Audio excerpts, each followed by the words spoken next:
My parents wore black to my wedding, and they did it on purpose. When Emily Carter saw her mother step out of the silver sedan in a floor-length black dress, and her father straighten the lapels of a jet-black suit beneath the bright June sun, she felt something inside her go very still. It was 72 degrees, the sky over the white clapboard church a perfect shade of blue, and guests were arriving in soft pastels and light summer suits, holding wrapped gifts and dabbing at their eyes in anticipation of a joyful ceremony. Only Richard and Linda Carter looked as if they were attending a memorial. Emily stood just inside the bridal suite, her veil pinned carefully into her chestnut hair, a bouquet of ivory roses trembling slightly in her hands, and she watched through the narrow window as her parents walked up the stone path without a smile between them. She did not call out. She did not ask her maid of honor to intervene. She simply inhaled slowly, adjusted the lace at her wrist, and told herself that today would not be ruined by a color. For months, her parents had made their disapproval clear in quieter ways. Daniel Brooks was nice enough, they would say, with a pause that lingered too long. He didn't come from the same neighborhood. He didn't have the same last name that opened certain doors. At Sunday dinners, her father would ask pointed questions about Daniel's job as a public high school history teacher, as if shaping young minds were a temporary hobby instead of a calling. Her mother would sigh over the guest list and wonder aloud whether Emily was settling. None of it had been loud enough to confront directly. None of it had been kind. When the music began and the doors to the sanctuary opened, every guest turned to look at Emily in her ivory gown, the satin catching the light from the stained glass windows. She walked down the aisle with steady steps, her heels soft against the polished wood, her gaze fixed on Daniel waiting at the altar in a navy suit that fit him perfectly.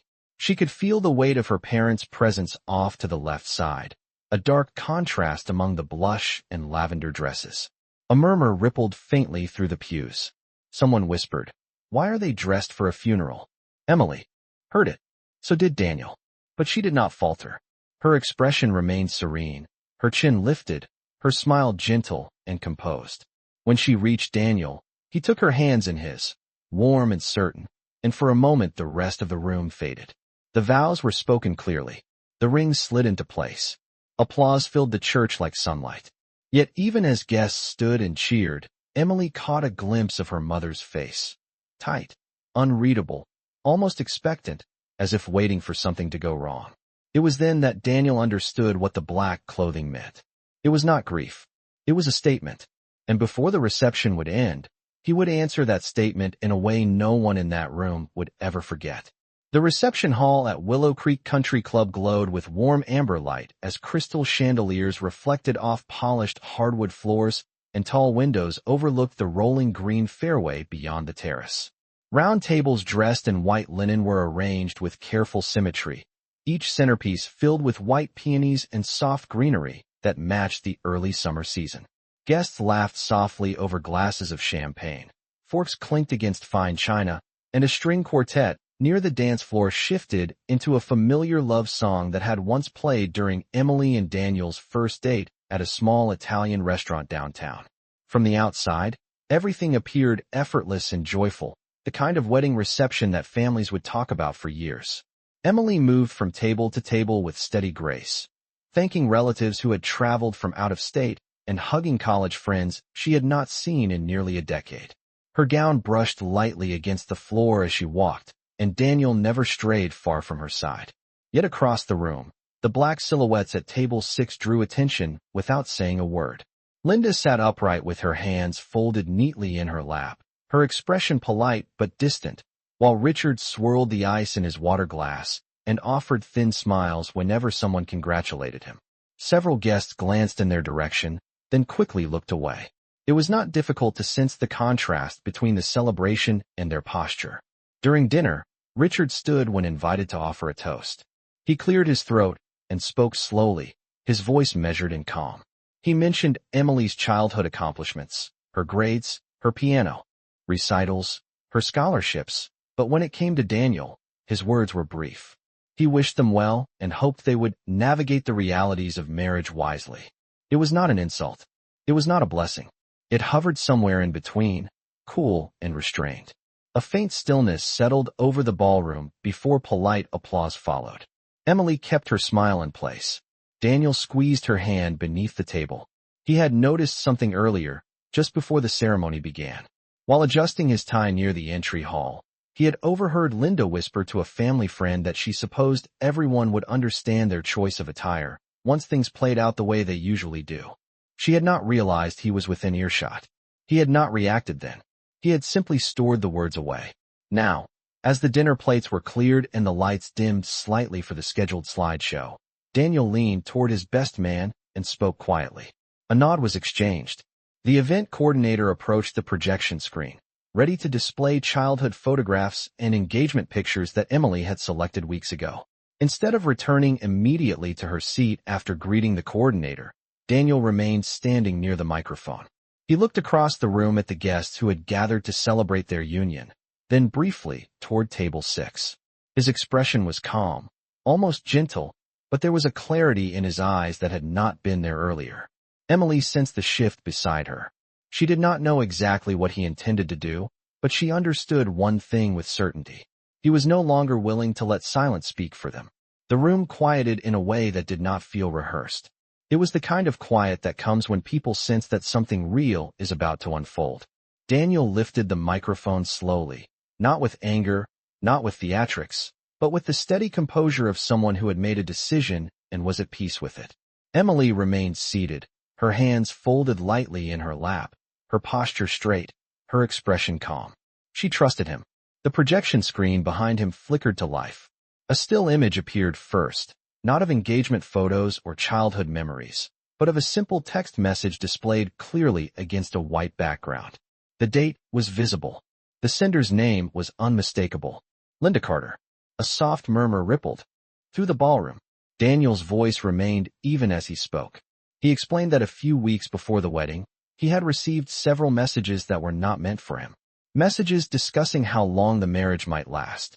Messages suggesting that wearing black would be symbolic and that it would send a message without causing a scene. He did not raise his tone. He did not accuse. He simply read the words aloud exactly as they had been written. The next slide appeared. Another message. This one from Richard. A line about waiting for the inevitable return home. A comment about how it was important for certain guests to understand the tone of the day. Gasps were audible now, though no one spoke over him. Emily felt her heartbeat steady rather than race. There was no humiliation in her expression, only clarity.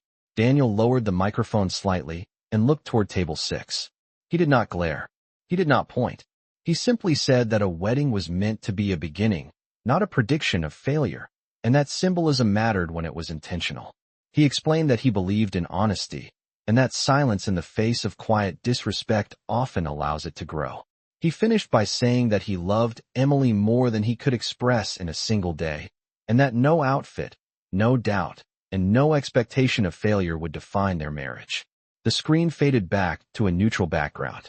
For a moment, the room remained still. Then someone at the back began to clap. It was tentative at first, but others joined.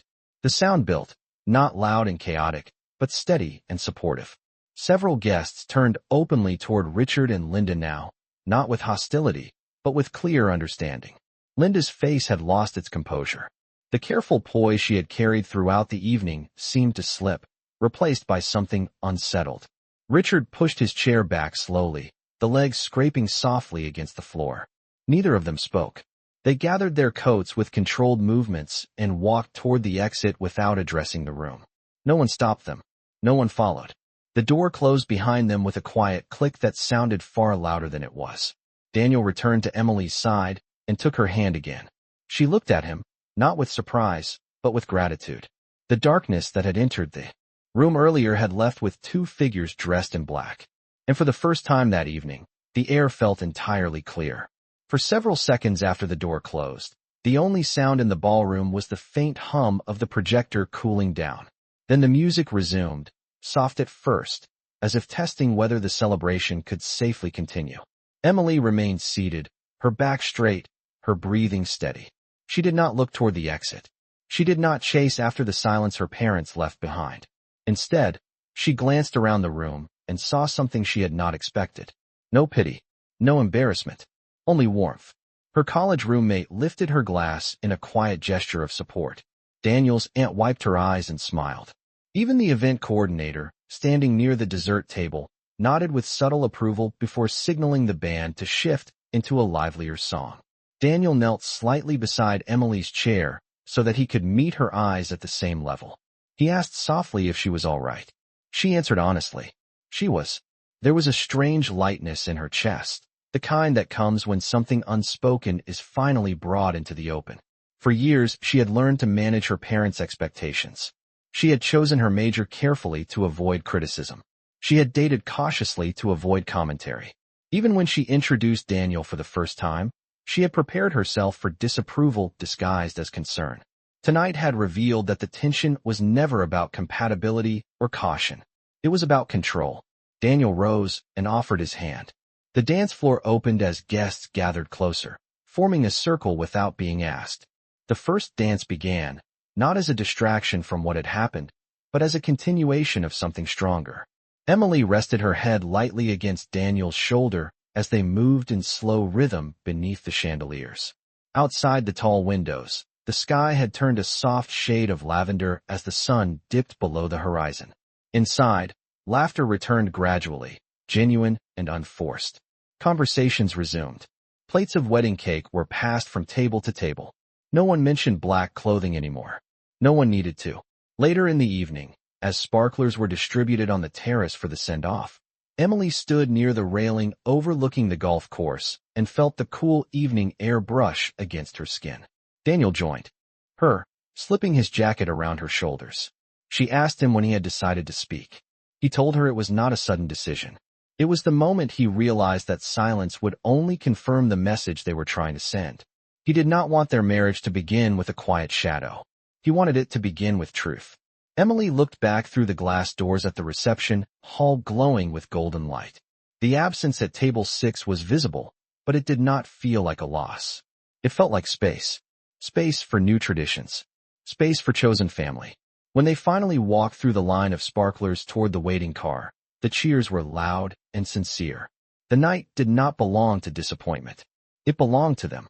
And as the car pulled away under a sky scattered with early stars, Emily understood something with calm certainty. A wedding is not defined by who walks out. It is defined by who stays. The following morning arrived quietly, without the glow of chandeliers or the sound of applause. Sunlight filtered through the curtains of the small bed and breakfast where Emily and Daniel had chosen to spend their first weekend as husband and wife. The room smelled faintly of fresh coffee and linen detergent, and for a few minutes, the world felt untouched by the events of the night before. Emily woke before Daniel and lay still, listening to the distant hum of traffic on the nearby highway. Her phone rested on the nightstand. She did not reach for it immediately. She already knew what she would find. When she finally picked it up, the screen lit with notifications. Several messages from friends filled the top of her inbox, most of them supportive, some of them protective. Beneath them were 2 missed calls and a voicemail from her mother. The timestamp showed it had been left just after midnight. Emily stared at the notification for a long moment before pressing play. Linda's voice sounded controlled but strained. She spoke about embarrassment, about how things had been handled inappropriately, about how family matters should remain private. There was no apology in her tone. There was no acknowledgement of intention, only disappointment that the message had not landed the way it was designed to. Emily ended the voicemail without responding. Daniel stirred beside her and asked softly if everything was all right. She told him the truth. It was exactly what she expected. They sat together on the edge of the bed, the morning light outlining the quiet strength in their posture. Daniel suggested they take a walk before breakfast. Outside, the air was crisp and clean, the sidewalks still damp from early sprinklers. They walked hand in hand past tidy lawns and white fences, passing neighbors who offered polite nods. The world continued as it always had. Nothing felt dramatic. Nothing felt chaotic. It simply felt settled. Later that afternoon, as they packed their bags to return home, Emily received another message. This one was shorter. It came from her father. He wrote that they needed time and that she had chosen her path. There was a distance in his words that had always existed, now made visible. Emily read it once and set the phone down. She did not feel anger. She did not feel triumph. What she felt was clarity. The tension that had lingered quietly through birthdays and holidays had finally reached its conclusion. When they pulled into the driveway of their small suburban house, sunlight reflected off the windows, bright and uncomplicated. Daniel carried the luggage inside, while Emily paused on the porch for a moment. The house was not large. It was not part of the neighborhood her parents had once imagined for her, but it was theirs. She stepped inside and closed the door gently behind her. There were no dark suits in the hallway, no silent judgments lingering in the corners. Only a beginning shaped by honesty rather than expectation. And for the first time, Emily understood that sometimes peace does not arrive when people stay. It arrives when they leave. The first week back settled into a rhythm that felt almost ordinary. Daniel returned to his classroom on Monday morning, greeting students who asked polite questions about the wedding and admired the simple gold band on his hand. Emily logged into her remote marketing position from the small desk near the living room window, where sunlight spilled across her keyboard in steady afternoon lines. Their house carried the quiet sounds of daily life, the hum of the refrigerator, the distant bark of a neighbor's dog, the steady ticking of the wall clock above the kitchen doorway. Nothing dramatic happened. No raised voices echoed through the rooms. Yet beneath the calm surface, there was an adjustment taking place.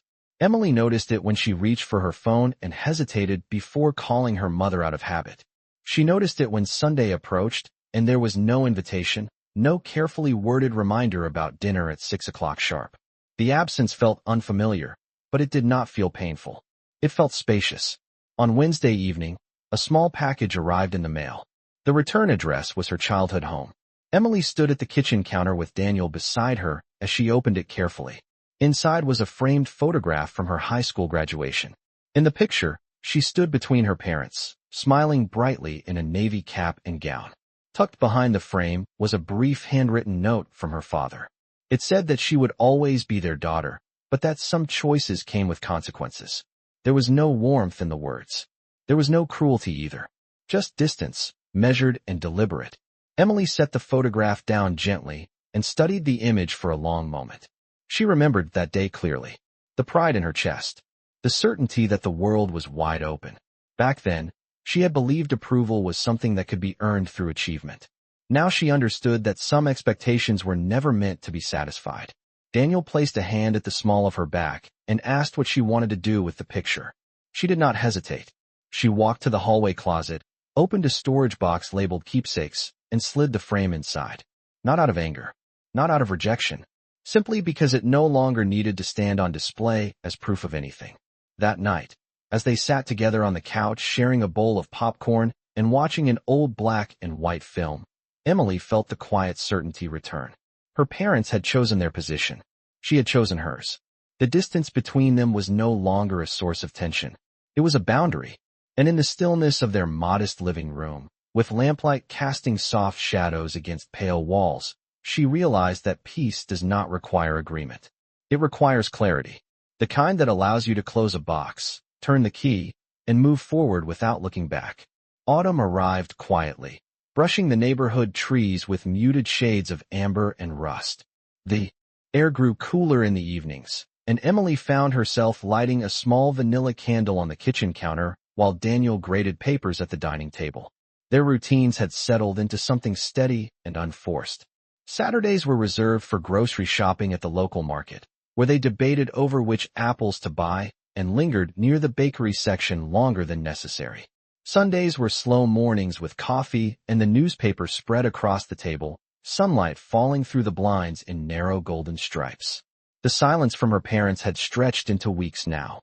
No phone calls, no letters, not even a brief message on her birthday, which passed with a quiet dinner at home and a simple chocolate cake Daniel baked from scratch.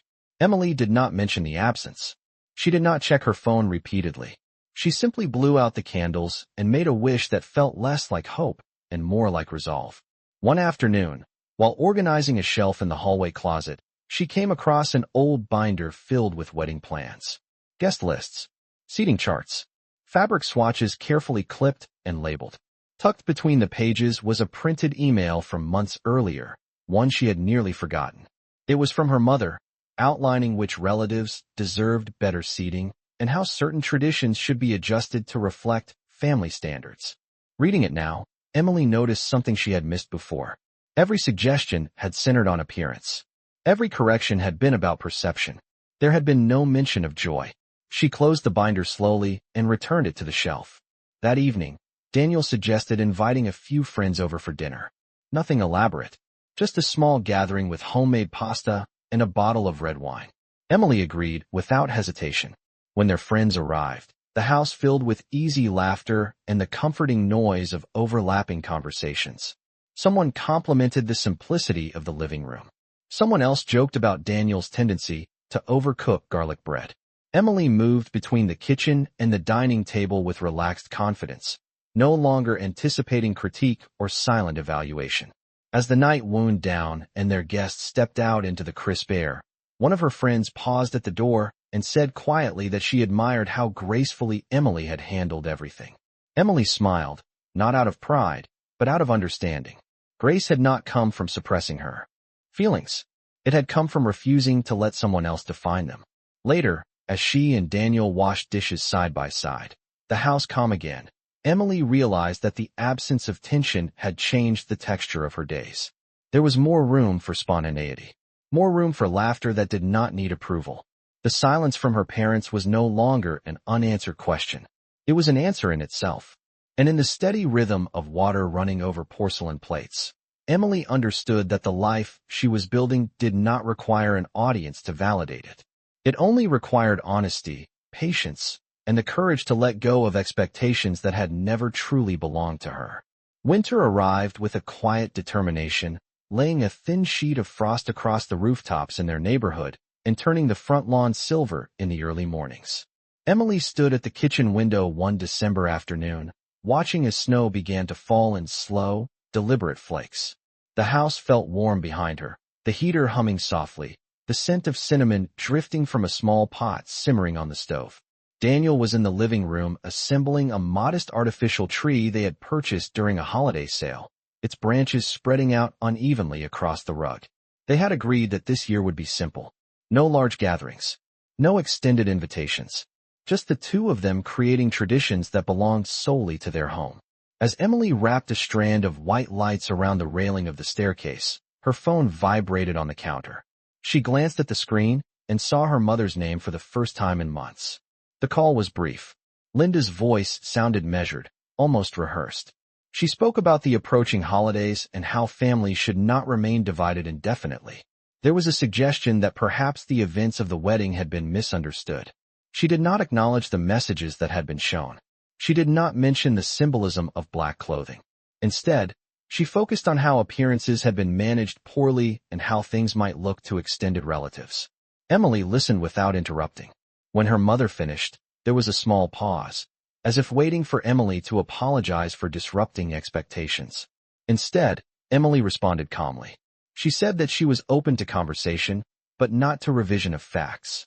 She explained that honesty was not disrespect. It was clarity. There was silence on the other end of the line before her mother replied that she would need time to think. The call ended without hostility, but without reconciliation. Emily placed the phone back on the counter and returned to the living room.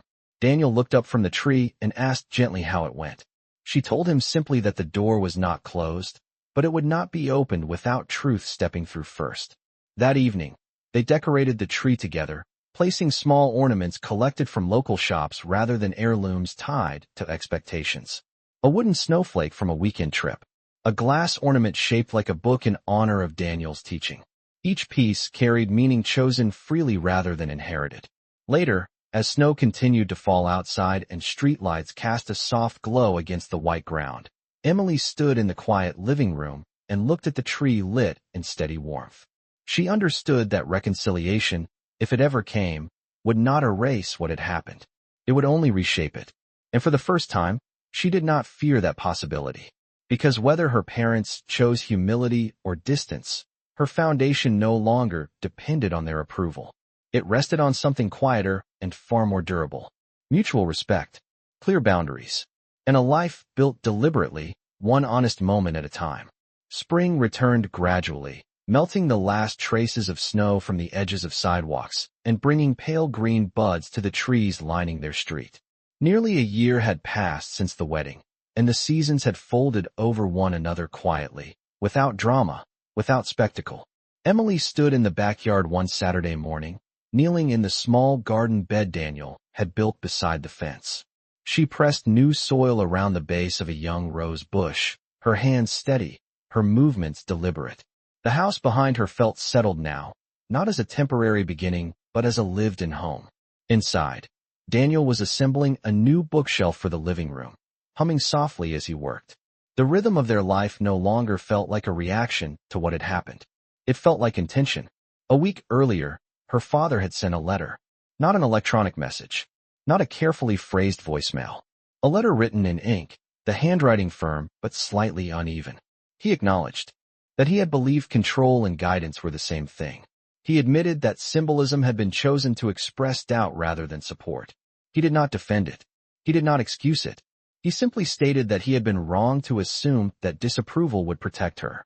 Emily read the letter twice before folding it carefully and placing it on the kitchen table. Her mother's name was written at the bottom as well, though the handwriting was different, softer. There was no grand apology. There was no dramatic declaration. Only a request to meet for coffee when she felt ready. Emily did not answer immediately. She allowed the letter to sit in the quiet of the house for several days.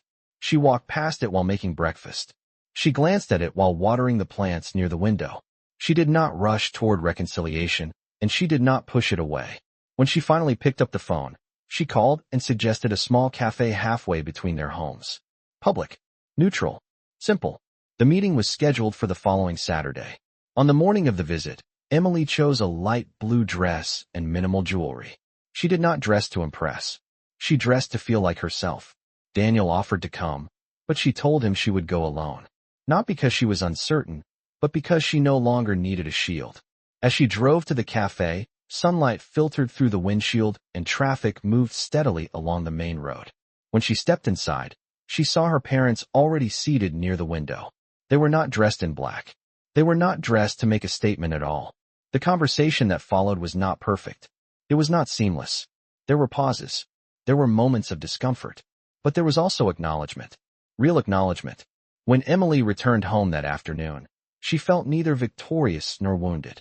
She felt balanced. She stood in the doorway for a moment before stepping inside, where Daniel looked up from the couch and searched her face for an answer.